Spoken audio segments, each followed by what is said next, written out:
sa Sorrenero. So sa naghahanap po dito ng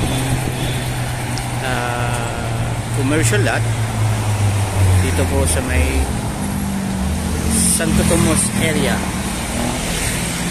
tapat po ng Welcome Depot. Ayan. So meron po tayong i-offer na property. Ito po.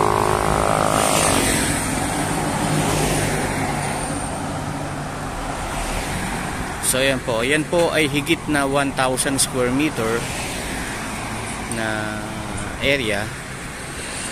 Ayan. May mga building po.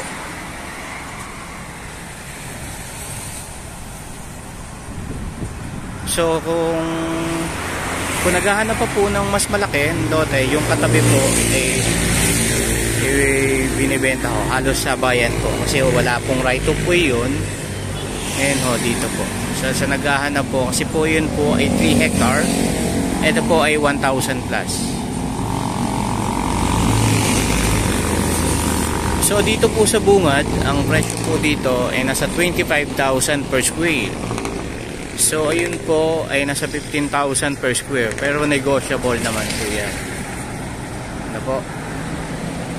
Ayan, commercial po na tabi po ng tapat po ng Welcome Depot. Dito po yan sa Batangas. So yun, sa lahat po naghahanap po ng gantong sukat or ng commercial lot, no? Ito po ay gilid po ng ilog. Yan po yung tulay na yon.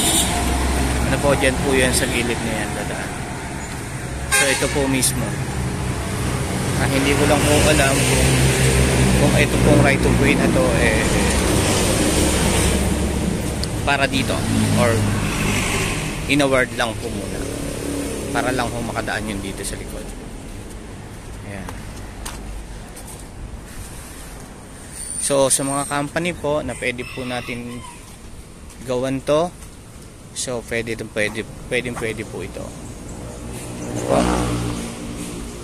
Ayan. So yan po yung area na yan. Ayan. Ayan. So ito po ay yung frontage na 1,000 plus square meter. Abot po yata yan dito sa area na to. Ano po, ayun po yung 3 hectare. Ano po, doon po yung 3 hectare. Yan, yung area na yan. So yun, sa lahat ng interested yan sa property na yan, ano po, call lang po kayo. So maganda po dito is company. Ano po, siyempre ho, malaki po yung lote. 3 hectare ho mahigit. At the same time, tabi po ng highway. Yan, ang commercial lot po ito. Yan, dyan po sa likod yan, mga katabi na po yan, puro company. No, malapit na po yan dyan. Yan. So kung interested po kayo, opo, call lang po kayo. Yan, so hindi na po natin papasukin yung loob. Pag meron na lang kung may interested na buyer na naghahanap po ng gantong area, ayan. So yan, pwede po ito. Yan. Yan, commercial na commercial. Tabi niya po ay ilog. Yun, yung river.